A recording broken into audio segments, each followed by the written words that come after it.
Good evening everyone. सो बात कर लेते हैं मार्केट ने आज कैसे काम किया, हमने क्या डिस्कशंस किए थे। अगर आपको याद होगा तो मैंने कल क्लियरली कहा था अपसाइड के लिए, एनी अपसाइड के लिए हम लोग ये लेवल जो है इसको मार्क करके रखेंगे। ठीक है, 480 इसके ऊपर ही कुछ हम लोग ट्रेड अपसाइड में कर सकते हैं। ठीक है, एंड निफ्टी खुली लगभग फ्लैट, सीधा फर्स्ट कैंडल डाउन, उसके बाद थोड़ा सा कंसोलिडेशन, उसके बाद डाउन चलती चली गई, फिर मार्केट दिन भर कंसोलिडेशन साइडवेज, उसके बाद लास्ट में एक शॉर्ट कवरिंग। और मैंने किया बैंक निफ्टी में ट्रेड, और मैंने टेलीग्राम पे भी लगातार बैंक निफ्टी के ऊपर ही अपडेट्स दिए भी थे। अब जिस इंडेक्स पे मैं अपडेट देता हूँ आप उसी में ट्रेड करो तो बेस्ट रहता है, क्योंकि मैं देख के सोच के ही कुछ करता हूँ, राइट। तो वो चीज़ है। अब हुआ क्या ना कि मैंने क्या कहा था कि अगर फर्स्ट हाफ में मूव आ गया तो सेकंड हाफ साइडवेज रहेगा, और अगर फर्स्ट हाफ में साइडवेज रह गया तो सेकंड हाफ मूव आएगा, राइट। तो आप देखोगे फर्स्ट हाफ में पूरा मूव आ गया यहाँ से, फिर पूरे टाइम साइडवेज रहा, लास्ट में जाते जाते 3 बजे बाद एक शॉर्ट कवरिंग आई। क्यों आई? क्योंकि यहाँ पे मार्केट पूरा सपोर्ट पे बैठी हुई थी, और मार्केट बार बार इसको तोड़ने का बहुत अटेम्प्ट लगाया मार्केट ने। आप देखो यहाँ से एक अटेम्प्ट, एक बार यहाँ पे एक थोड़ा सा अपसाइड आया, फिर बार बार अटेम्प्ट किया, मार्केट नहीं टूट रही थी। तो इस लेवल के नीचे नहीं टूट रही थी, इसी के चक्कर में आपका मार्केट में लास्ट में शॉर्ट कवरिंग आ गया, क्योंकि लोगों ने अपने शॉर्ट्स को बुक करना स्टार्ट कर दिया। ठीक है, तो जब शॉर्ट्स को बुक करते हैं लोग, अपने सेलिंग पोजीशन को बुक करते हैं, तो अपसाइड की तरफ मार्केट भागती है, उसको शॉर्ट कवरिंग कहते हैं। अब क्या, अब देखो मेरे लिए लेवल वही है, डाउन साइड में 21,200 इसके नीचे सस्टेन करती है, तब हम लोग 100 तक का एक मूव देख सकते हैं, 21,100 तक का एक मूव देख सकते हैं। ठीक है, उसके नीचे जाता है तो 21,000। अप साइड में क्या है, अप साइड में फिर आज अब ये लेवल मार्क कर लो 400 का, तो 21,400 इसके ऊपर मार्केट निकलती है तो 480, उसके बाद 500 520 तक भी जा सकती है, और 520 क्रॉस हुआ तो 21,600 भी आ सकता है। ठीक है, बस शुक्र ये मनाओ, बस मतलब भगवान से ये मनाओ कि मार्केट फ्लैट खुले। गैप अप खुलती है तो फिर आपको वो ट्रेड्स वैसे नहीं मिलेंगे। फ्लैट खुलती है तो यहाँ पे 400 के ऊपर निकल जाए, 350 से 50 पॉइंट है, 400 के ऊपर तोड़े तो यहाँ पे 480 तक का मूव आपको मिल सकता है। गैप अप या गैप डाउन खुल जाता है तो फिर गैप अप के केस में आपको फिर थोड़ा सा वेट करना पड़ेगा, फिर आपको ये 480 और 520 का लेवल मार्क करके रखना पड़ेगा कि 520 के ऊपर निकले तब 21,600 तक के लिए हम लोग जाएंगे। और अगर गैप डाउन खुलता है तो भी आपके लिए एक अच्छा ऑप्शन हो सकता है कि ये 200 का लेवल है और 240 का लेवल है, 240 के नीचे 200 एंड 200 के नीचे आपको 100 तक का लेवल मिल सकता है। ठीक है, ये एक प्योर स्कैल्प ट्रेड होगा, ये तो 40 पॉइंट है। ठीक है, नेक्स्ट आ जाते हैं बैंक निफ्टी में। बैंक निफ्टी में अच्छे मूव्स मिले और बैंक निफ्टी बहुत ओवरसोल्ड है। ठीक है, एंड उसी के चक्कर में यहाँ पे लास्ट में शॉर्ट कवरिंग भी बहुत तेज आई। और बैंक निफ्टी में क्या था, मैंने अपडेट भी आपको कल एक लेवल बताया था, राइट, अगर आपको याद होगा तो 150, 45,150 इसके ऊपर मार्केट निकलता है तो ही आप अपसाइड के लिए बैठोगे। मार्केट खुला, अप डाउन किया, 150 भी नहीं गया, देखो 139 लगभग 45,139.05 ये आपका हाई लगाया मार्केट ने, मतलब 150 के लेवल से रेजिस्टेंस खा गया, और यहाँ से रेजिस्टेंस खाते ही मार्केट तुरंत गिर पड़ा। अब गिरा 44,600, मैंने ये आपको एक इंपॉर्टेंट सपोर्ट बताया था, और मैंने कहा भी था कि ये यहाँ पे साइडवेज होगा, और मैंने टेलीग्राम पे भी अपडेट कर दिया था कि ये साइडवेज होने के चांसेस हो गए हैं। ठीक है, सेकेंड हाफ में होना ही था, तो वो साइडवेज रहा, और ये इसमें किसी ने शॉर्ट किया भी होगा तो यहाँ पे कोई पैसे बने नहीं होंगे, प्रीमियम से पूरा डीके किया गया। एंड मतलब रीज़न क्या था मैं बता रहा हूँ आपको कि साइडवेज होने का रीज़न ये था क्योंकि मार्केट में प्रीमियम्स बहुत हाई थे ऑप्शन के, तो फर्स्ट मूव के बाद आपको साइडवेज करके प्रीमियम को डीके किया गया। और अगर इनिशियली पूरा साइडवेज करके प्रीमियम को डीके करते तो लास्ट में आपको अच्छी ट्रेड मिल सकती थी, यहाँ पे भी मिली। और मैंने ये टेलीग्राम पे फिर ये भी अपडेट किया कि 44,700 का लेवल मार्क करके चलो, इसके ऊपर मार्केट निकलता है तो एक शॉर्ट कवरिंग में बहुत अच्छी ट्रेड मिलेगी। अब जैसे ही आप देखो बार बार अटेम्प्ट्स हो रहे थे 600 700 इस जगह, जैसे ही ये 600 और 700 टूटा, आप देखो लगभग 45,100 के आसपास मार्केट आई। ये एक बार चेक कर लेते हैं कितना था ये, यहाँ पे 45,135 के आसपास। तो आप समझ रहे हो ये मार्केट ने ये यहाँ पे हाई लगा दिया था, ये यहाँ तक का मूव दिया, मतलब आप 430 पॉइंट के आसपास आप मान के चलो, इतना मूव आपको बैंक निफ्टी में दिया है अपने ट्रेड के हिसाब से। तो मैं टेलीग्राम पे इसीलिए बोलता हूँ आपको ज्वाइन कर लो, आपको अच्छे ट्रेड्स आपको मिलते रहेंगे। ठीक है, तो अब क्या है, अब ये मार्क कर लो ये लेवल 150 और 200 इसके ऊपर निकलता है तो आपको 45,400 तक का ये 200 पॉइंट का जगह मिलेगा, ठीक है। 150 200 ये 50 पॉइंट का जोन बना लो बफर के लिए, ठीक है। तो 45 200 के ऊपर निकलता है तो 200 पॉइंट यहाँ पे 45,400 तक के लिए मिलेंगे।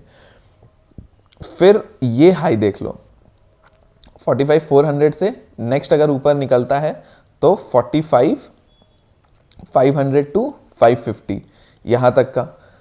अब ये 550 एक बार क्रॉस हो गया ना, फिर आपको मिलेगी तेजी से 45 700 600 800 तक का मूव भी मिल सकता है, ठीक है। ये 600 तक आपको आराम से यहाँ पे मार्केट दे सकती है, 45,200 के ऊपर 400 के ऊपर 500 एंड 600। अब आपको क्या होगा ना, एसएल्ट को ट्रेल करते रहना पड़ेगा, आपको नहीं पता कितना मूव मिलेगा, तो शॉर्ट्स फंसेंगे तो यहाँ पे आपको मूव मिलेगा। अब क्या है, आज की एक्सपायरी खत्म हो गई, कल के एक्सपायरी के हिसाब से मार्केट में पोजीशंस बने होंगे, जो डेटा मिलेगा उसके हिसाब से सोचेंगे। बट यहाँ पे जो ये इतनी तेजी से मूव आई है, उसके बाद ये लास्ट 2 कैंडल में हो सकता है यहाँ पे रिटेलर शॉर्ट गए हो, ठीक है, या हो सकता है यहाँ पे एफआईआईज ने शॉर्ट किया हो, तो कुछ भी हो सकता है। तो अपने को वो देख के करना है। तो अगर 45,200 टूटता है तो शॉर्ट कवरिंग वापस ट्रिगर होगी, जो आपको 45,400 एंड 600 तक लेके जाएगी। इन 2 कैंडल में शॉर्ट्स बने हैं वापस, ये आप ध्यान रखना, ठीक है। यहाँ पे ये मूव शॉर्ट कवरिंग की आई है और इधर में शॉर्ट्स बनाए गए हैं, तो ये लेवल टूटेगा तो शॉर्ट्स कवर फिर से होने आएंगे। तो ये ध्यान रखना कि जितना आप मनाओ, बस 45,000 45,100 के आसपास मार्केट खुले तो वहाँ से फिर खींचना स्टार्ट करे तो 200 के ऊपर खींच जाए, और नहीं है तो यहाँ से रेजिस्टेंस भी खा सकती है, ठीक है। ये 200 के लेवल से 150 200 के लेवल से रेजिस्टेंस भी खा सकती है, तो वो भी ध्यान रखना, ठीक है। और डाउन साइड के लिए ये 44,400 मार्क करके रख लो, इसके नीचे निकलता है तो ये आपको डाउन साइड को प्ले करना, ठीक है। अब नेक्स्ट वीक क्या है, नेक्स्ट वीक थोड़ा सा वॉलेटाइल रह सकता है, क्योंकि फर्स्ट को अपना बजट है, तो नेक्स्ट वीक को वॉलेटाइल रख सकते हैं पूरा। इतने मूव्स आपको शायद ना भी मिल भी सकते हैं, वॉलेटाइल रहे मार्केट में तो आपको ट्रेड बन सकते हैं, वो मैं टेलीग्राम पे आपको अपडेट करते रहूँगा, ठीक है। अप साइड के लिए आपको बता दिया, डाउन साइड के लिए आपको बता दिया। फिर ये रेंज के अंदर मार्केट रहती है तो रेंज को भी आप प्ले करके चल सकते हो, ठीक है। टेलीग्राम ज्वाइन कर लो, आपको हेल्प ही मिलेगा और कुछ नहीं। और मतलब दम चाहिए किसी को लाइव मार्केट में ट्रेड देने के लिए, मतलब दम चाहिए ठीक है। लाइव मार्केट में प्रॉपर ट्रेड देते हैं, और पहले से बता दिया, कल भी पहले से सब बता के रखा था कि फर्स्ट हाफ में मूव आया तो सेकेंड हाफ में आपको साइडवेज मिल सकता है। कल की वीडियो को जाके चेक कर लेना, ठीक है। फिन निफ्टी में वही केस है, फिन निफ्टी और बैंक निफ्टी का चार्ट ऑलमोस्ट सेम ही है। ये 250 के आसपास का लेवल मार्क कर लो, 200 से 250 इसके ऊपर निकलता है तो इसके ऊपर हम लोग फर्स्ट टारगेट 20,300 तक के देख सकते हैं, उसके बाद 400 तक भी जा सकते हैं। यहाँ से रेजिस्टेंस खाता है तो वापस यहाँ तक के टारगेट्स आपको देखने मिल सकते हैं, जो कि 20,000 के आसपास है, और इसके नीचे निकलता है तो 19,900, ठीक है। ये हो गया फिन निफ्टी के लिए। फिन निफ्टी में उतना ज़्यादा मैं अभी इंटरेस्टेड भी हूँ नहीं, मैं अभी ज़्यादातर बैंक निफ्टी को ही ट्रेड करता हूँ। बैंक निफ्टी में बहुत अच्छे मूव्स मिलते हैं, और एक मिड कैप निफ्टी को ट्रेड करता हूँ, ठीक है। मिड कैप निफ्टी में भी अच्छे ट्रेड्स मिलते हैं, आपको अगर दिखा दूँ mid cap Nifty, mid cap 100 है कि 50 है याद नहीं, ये वाला नहीं,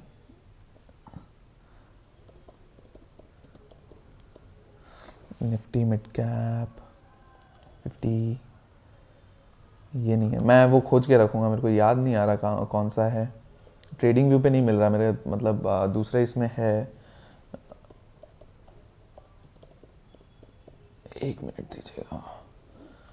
निफ्टी मिड कैप 150 ये है क्या, नहीं, CP mid cap Nifty futures, yes मिल गया।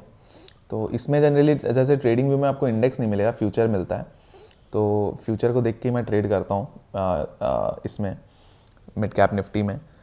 तो अगर आप देखोगे तो यहाँ पे ये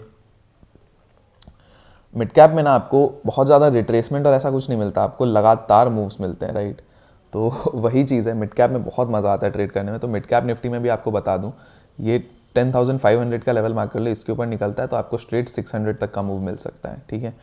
तो ये 100 पॉइंट आपको आराम से मिल सकते हैं, और 100 पॉइंट अच्छे होते हैं, और ये 600 620 को आसपास को क्रॉस कर दिया तो फिर आपको 650 और 700 तक का भी ट्रेड मिल सकता है, ठीक है। और डाउन साइड में अगर बात करें तो डाउन साइड में आपको ये 350 का ये लेवल है, ये ध्यान रखना, इसके नीचे निकलता है तो आपको 250 तक और उसके नीचे निकलता है तो 200 आपका सपोर्ट नेक्स्ट बन के आता है, क्योंकि 200 से ही लास्ट टाइम मूव हुआ था मार्केट।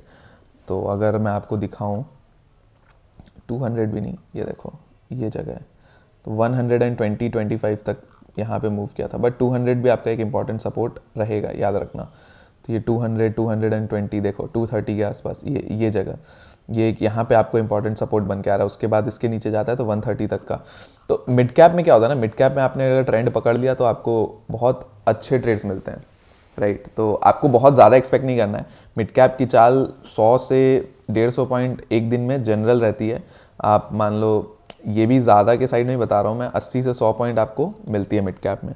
तो अगर ये बहुत ही ज़्यादा कुछ मार्केट में रहा कि बहुत ही ट्रेंडिंग अप है या बहुत ही ट्रेंडिंग डाउन है, तब ये 200 से 300 पॉइंट भी मूव कर सकता है, ठीक है। बट नॉर्मल रेंज आपको 100 के आसपास ही मिलेगी इसके अंदर, ठीक है। तो आपको उसी हिसाब से करना है। तो ये 350 360 का लेवल टूटता है तो आप 250 तक के लिए ट्रेड ले सकते हो, ये मिड कैप का। और अपसाइड में आपको बता ही दिया, ठीक है। तो चलिए आज के लिए इतना ही था। बाकी अगर पसंद आया तो चैनल को आप सब्सक्राइब करना कंसिडर कर सकते हो, लाइक कर सकते हो वीडियो को, एंड शेयर करके चल सकते हो चैनल को एंड वीडियो को, दोनों को, ठीक है। एंड टेलीग्राम चैनल ज्वाइन कर लो, आपके लिए भी हेल्पफुल है। न्यूज़ अपडेट्स भी मिलते रहते हैं, सब आपको बहुत ईजी हो जाएगा मार्केट के अंदर, राइट। ठीक है, चलिए bye bye, thank you so much.